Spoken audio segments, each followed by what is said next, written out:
excited for the opportunity to be down here with you today. I'm going to start off with sharing a tune by Pete Seeger.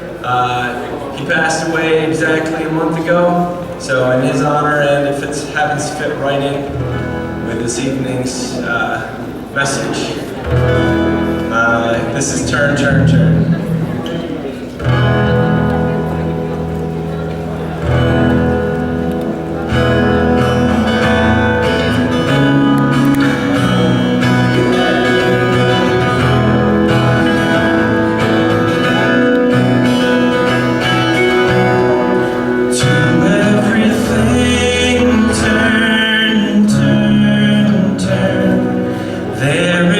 Season, turn, turn.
song I'm sure you're very familiar with from the 90s. My brother Colin here is going to be leading us in that, so.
Going to come up and share some stuff with you. We'll be back in a minute.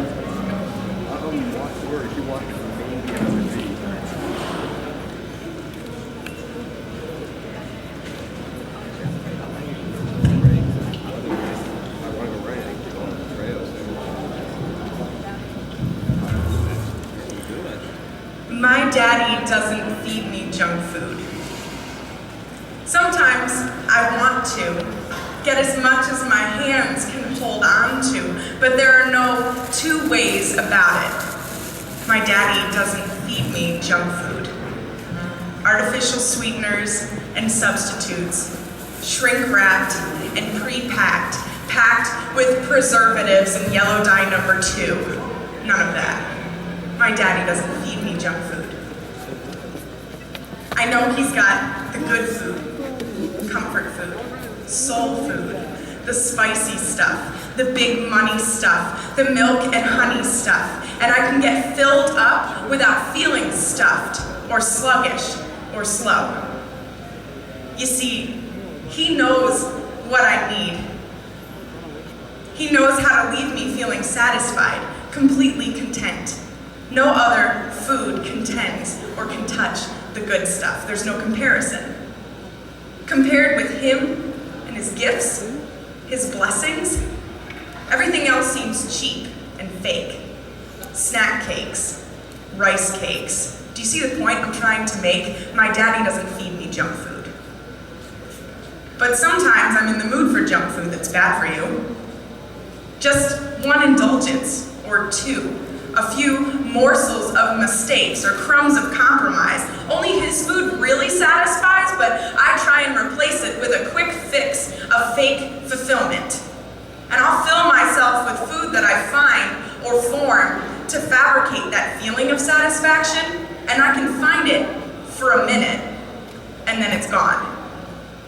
A moment on the lips, a lifetime on the hips, flips my focus of satisfaction into something to chase and then regret, to cherish and then forget. And filling up on the fake stuff muddles my mind on how I can find true satisfaction. True satisfaction. Temporary satisfaction. Temporary distractions. Tiny detractions, and my actions aren't affirming anymore. I'm left craving more, jaded more, justifying myself for more junk food. But I'm not made to live on junk food. Because junk food has no fuel and leaves me running on fumes. Although I may want to get as much as my hands can hold on to, there are no two ways about it. I'm not made to live on junk food. My daddy doesn't feed me junk food. And just like a good dad would do, he decides to refuse to give in to my cravings for junk food. Because letting me choose the menu when I haven't got a clue shows a lack of love that he shows no signs of. A good dad desires the best for his daughter or son, not just a one-time fix or a feel-good minute. Anything under it undermines our relationship and stunts my growth. See, I might know what satisfies for a minute, but he wants more than that. More stability than that. More reliability than that. Relying on what I can do gives me the satisfaction blues, but his food, his good food, sets a new standard for good and leaves me satisfied like no other food could. He provides for his family like a good daddy should, and if you're asking me to share some of my good food, then I would. If you're asking for satisfaction, but you're feeling like it's passing you by, then bypass the junk food. It won't fill you. It wasn't meant to. Your daddy doesn't feed you junk food.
Gotta switch back over here.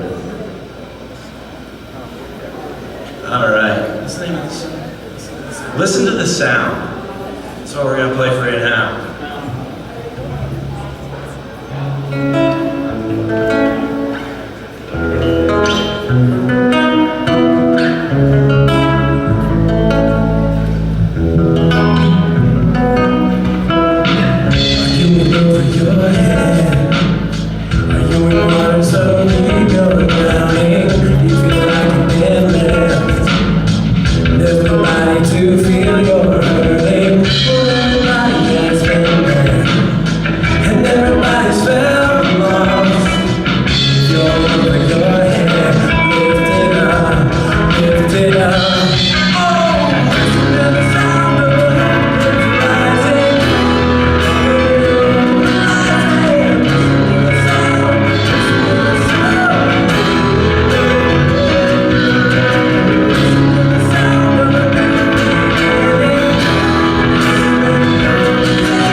So once again, good evening and welcome to Increase Your Satisfaction, sponsored by InterVarsity Christian Fellowship.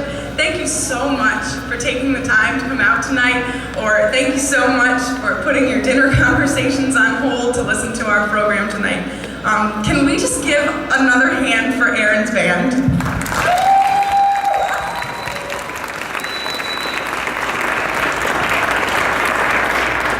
So if you don't know me, my name is Elise. I work at a local church here in Potsdam. I do youth and college ministry. I graduated from Crane last year. I just ran my first half marathon last Sunday. I just got engaged on Valentine's Day, so I would say that my life is pretty satisfying right now. But we're here tonight to talk about the true source of satisfaction, and that doesn't come from a degree, that doesn't come from a race, and that doesn't come from a ring, but we're going to talk more about that later. Over the past few days, we've had the opportunity to meet and talk with students here in the Student Center and at SUNY Potsdam, and we brought them through an interactive survey looking at satisfaction and how it relates to spirituality. And so we asked students to fill up this plastic tube about this high with packing peanuts to represent the overall level of satisfaction in their life. So if there were no packing peanuts at the bottom, that means I can't get no satisfaction. And if the tube was filled with packing peanuts, then that means my life is completely satisfying in every way. And the responses actually were overwhelmingly positive. Everybody, seems to be pretty satisfied with their life here. On the whole, you seem pretty happy, you seem pretty good, you seem pretty content. And this is good, no one, broke down in the middle of a survey, broke down crying, and nobody, walked over to us with a rain cloud over their head. And it seems like you guys have satisfaction pretty much under control, and for a minute there, I thought, well, what are we gonna talk about tonight if everyone's satisfied? But then we asked students to name one thing that they would change in their life to increase their overall level of satisfaction. And it seemed that students quickly knew what they wanted to do to make their life better. It didn't take long for students to write down solutions like making more money, exercising more, better organization, better time management, more time with family and friends, as the answers to increasing their satisfaction. And these are good ideas. They might improve a certain area of your life, right? But when I read these answers, I kind of saw them as spot treatments. Spot treatments that really only focus on one area of your life. And I know that your thoughts were kind of framed in our survey, but to say, yeah, I'm really satisfied with my life, and then quickly name an area or even a couple of areas that aren't satisfying is kind of like saying, I'm going about my day-to-day life and I want something more, but you know what, it's fine. It's good enough. Everything is working well enough, I'm happy enough. This is just how life goes. So yeah, I'm content. It's kind of like driving down the highway on a long car trip. I'm from the Albany area, so let's say I'm gonna drive, multiple people from Albany, great. So let's say I'm driving down I-90 from Albany to Buffalo, one road for about 5.5 or 6 hours. I can't go for 6 hours without eating something, right? So I'm driving down the highway and I start to get a little bit hungry. So I start to pay attention to the rest stops as I go by. And I come across one and it's got nothing that I want to eat. So nothing that I would take the time to cook myself or even to go out to an actual restaurant and get. So I decide to pass on that first rest stop. But right before the ramp to that rest stop, I read a little sign that says, next rest stop, 26 miles. 26 miles? Okay, that's only about 20 minutes. That's fine. Okay, I can wait. So 20 minutes later, I'm getting pretty hungry. And I see signs for the next rest stop. And it's got the exact same lineup as far as food goes. I just pass that stuff up. I don't want to eat pizza with rubbery cheese or a burger that has recently changed careers from being a hockey puck in the Cheel Arena. So again, I decide to drive by. But right before the ramp to the rest stop, I read that little sign that says, next rest stop, 32 miles. 32 miles. Oh, come on. But, okay, fine. It's just a half hour. It's a half hour. I'm not going to die. So I go for about a half hour, and 30 miles later, I see signs for the next rest stop. And sure enough, it's the exact same food as the previous 2 rest stops, but at this time, I'm so famished that I'm ready to eat my own steering wheel. So what do? I turn into that rest stop and I get some food. If this is what I'm working with, I'll make it work. It's not what I'd eat if I had the choice, but if that's all there is, then it's gonna have to do.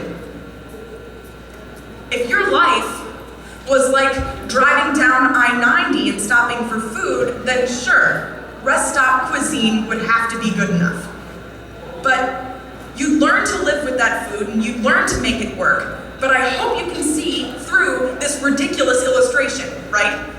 I hope you can see that, if we heard Aaron's bands just saying, if, all you've got is breakfast at Tiffany's to keep a relationship together, if life is just like breaking in and checking out on a prison bus, if this is life, if this is all there is, then sure, you'd learn to be satisfied with it. If satisfaction meant moving from place to place and jumping from task to task like we saw in the opening video, then yeah, you learn to live with it. But I'm here tonight to tell you that that's not all there is. That's not what you're living with. Just like college is a short stint in your entire life, so your whole lifetime is just a short stint of your eternal existence. Even if on some small level you have equated settling with satisfaction, then your life is only satisfactory. And merely satisfactory is never a state someone strives for.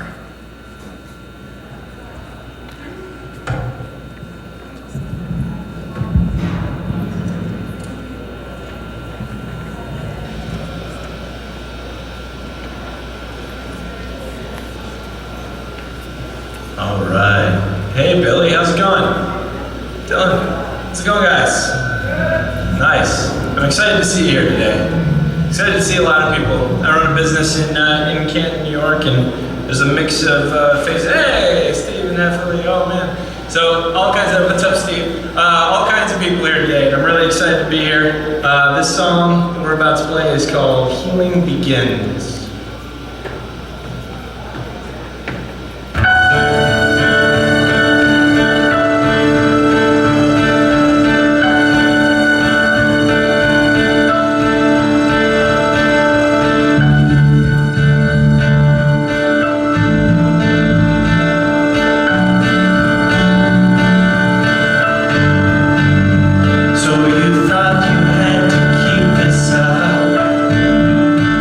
All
This is Proof of Your Love by King and Country.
But I don't have love. I'm like the creaking of a rusty gate.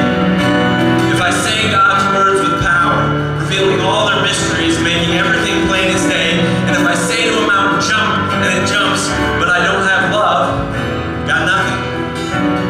If I give everything I have to the poor, or even go to the stake to be burned as a martyr, when I don't have love, I've got nowhere. So, no matter what you say, no matter what you believe, no matter what you do, you're bankrupt without love.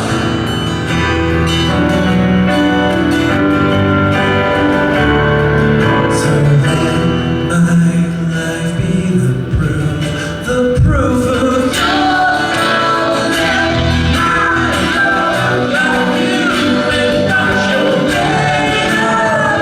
I live every night for the sacrifice. Oh, let my life be the proof of your love. Let my love look like you and not your made up.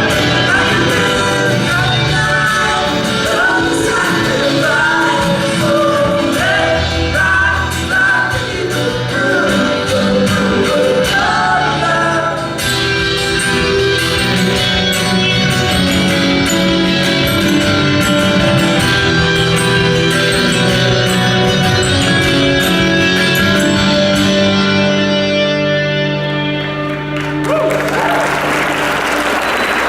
Thank you.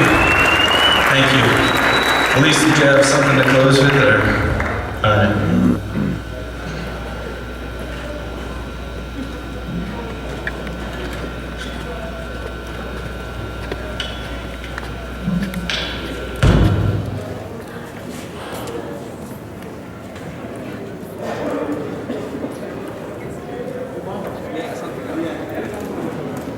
The thing that was missing was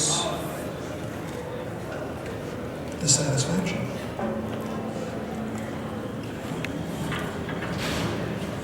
My life before Christ was focused on making money. My life before Christ was a totally day in, day out existence that was, unbeknownst to me at the time, an existence of self-absorbance.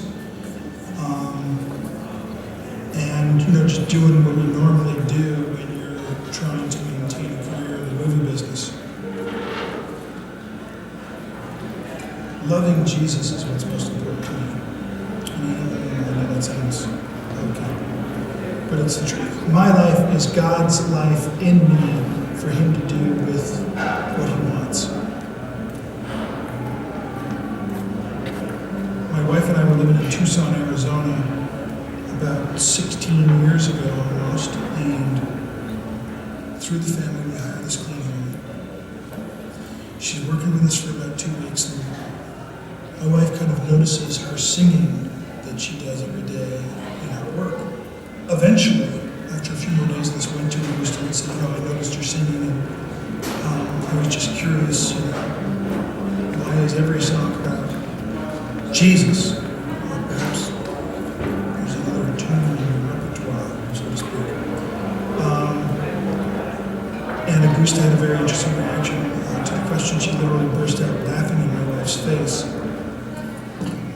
I did. And Augusta said, again, understand that the reason that I'm laughing is you think the only reason that I'm here is to clean your house.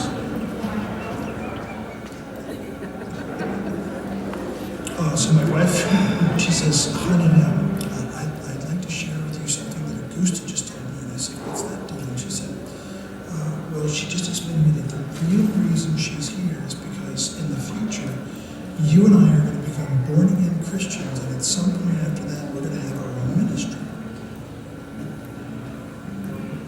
And I said, at that point in my career, I was making more money than I could ever wildly imagine, and just to hear that idea vocalized at that point in time was utterly ridiculous. But that's the beginning of the journey for me. When I got to a place of willingness to just simply say to myself, okay, I'm willing to believe that Jesus Christ is the Savior of the world. And I'm now going to ask God to show me what that means. And I'm going to read the Bible and apply it to my life to the best of my ability to have that understanding. And that's when this whole experience became very, very real for me. I'm Stephen Baldwin. I am saved.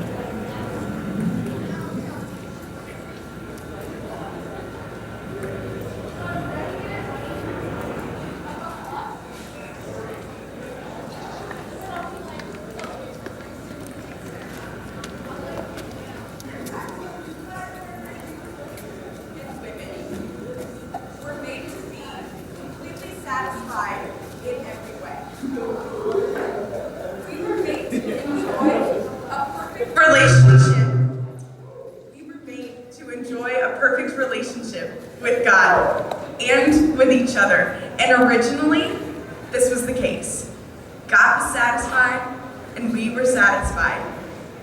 But then human beings decided to turn from God and pursue satisfaction in their own way. The Bible calls this sin. And sin has separated us from God.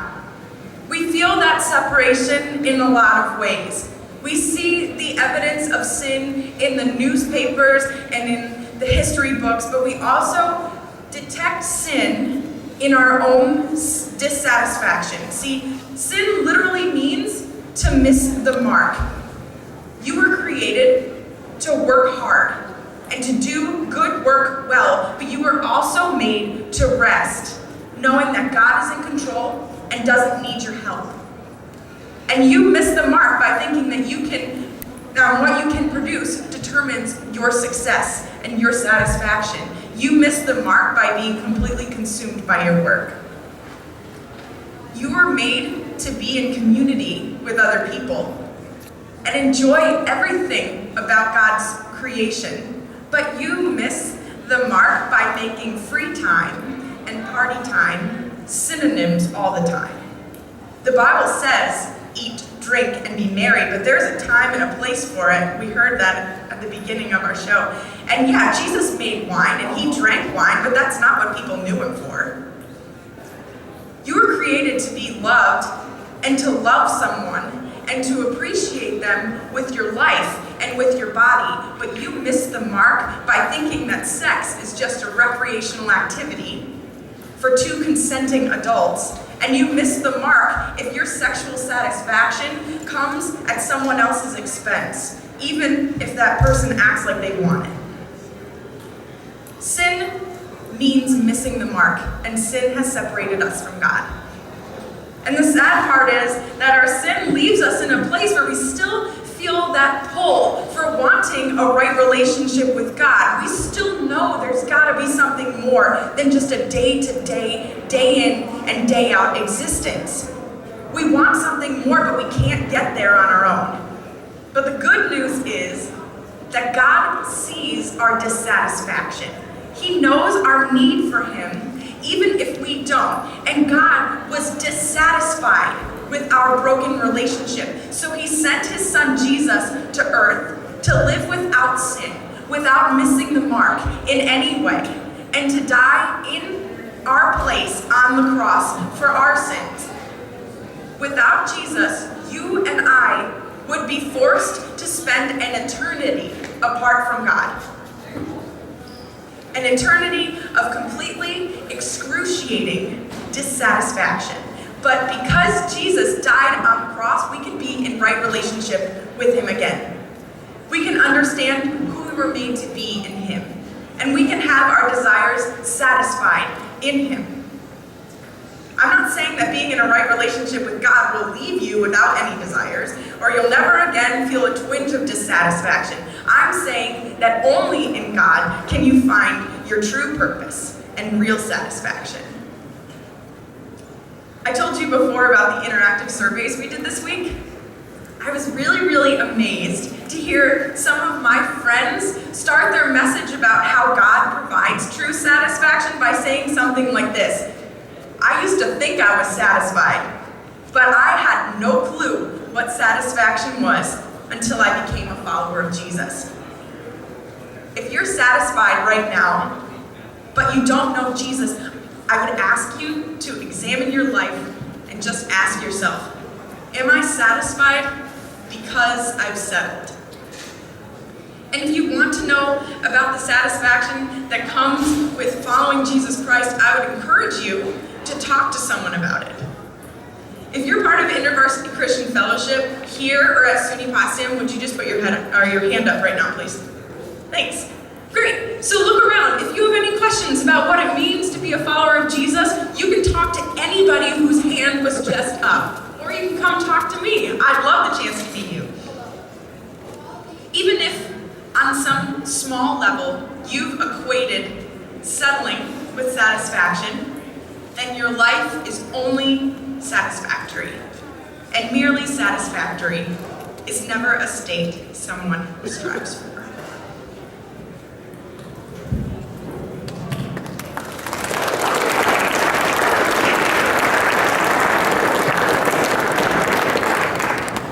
Thanks, Elise. Hi, my name is Matt, and I'm the president of InterVarsity Christian Fellowship who put on this event. And at this point, this concludes our Increase Your Satisfaction event. But before you go, we have some things for you. Hopefully, one of our members gave you, when you arrived, a purple comment sheet and also a pencil. Now's the time for you to pull that out, and I'm going to give you a couple of minutes to fill this out. You can give us some feedback, let us know what was good, what was bad. A couple of minutes, and then I'll be back. Oh, and if you're wondering what I'm holding in the bag, these are going to be raffle prizes, and you enter the raffle by submitting a comment card.